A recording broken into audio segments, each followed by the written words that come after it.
കോട്ടയത്ത് റിട്ടയർഡ് ഡോക്ടറുടെ കാറിന് മുൻ ജീവനക്കാരൻ തീയിട്ടു.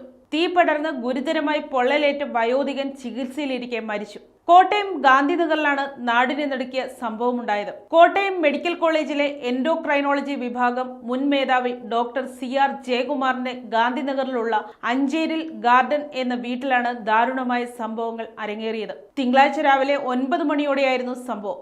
ഡോക്ടറുടെ വീട്ടിൽ 14 വർഷമായി രാത്രി കാവൽക്കാരനായി ജോലി ചെയ്തിരുന്ന ചെങ്ങളം സ്വദേശി 84-കാരനായ ചെല്ലപ്പനാണ് കന്നാസിൽ പെട്രോളുമായി എത്തി അതിക്രമം നടത്തിയത്. വീടിന്റെ പോർച്ചിൽ കിടന്ന കാറിലേക്ക് ഇയാൾ പെട്രോൾ ഒഴിക്കുകയായിരുന്നു.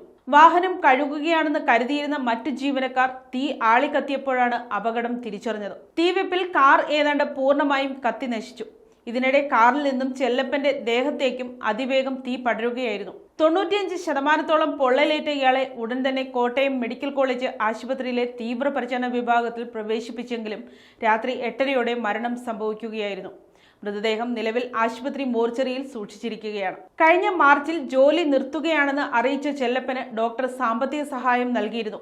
എന്നാൽ ഈ തുകയിൽ തൃപ്തനാകാതെ ഇയാൾ ഡോക്ടറുമായി വാക്കുതർക്കത്തിൽ ഏർപ്പെടുകയും കയർത്ത് സംസാരിച്ച ശേഷം മടങ്ങുകയും ചെയ്തിരുന്നു. ഇതിലുള്ള വൈരാഗ്യമാകാം കൃത്യത്തിന് പിന്നിലെന്നാണ് പ്രാഥമിക നിഗമനം. മരിച്ച ചെല്ലപ്പനെ പ്രതിയാക്കി ഗാന്ധിനഗർ പോലീസ് കേസെടുത്തിട്ടുണ്ട്. കോട്ടയം ഡിവൈഎസ്പിയുടെ നേതൃത്വത്തിലുള്ള അന്വേഷണ സംഘവും പോലീസിന്റെ സയന്റിഫിക് വിഭാഗവും സ്ഥലത്തെത്തി ശാസ്ത്രീയ പരിശോധനകൾ നടത്തി. മന്ത്രി VN വാസവനും സംഭവം നടന്ന വീട് സന്ദർശിച്ച് സ്ഥിതിഗതികൾ വിലയിരുത്തി. News desk Kottarakkara media.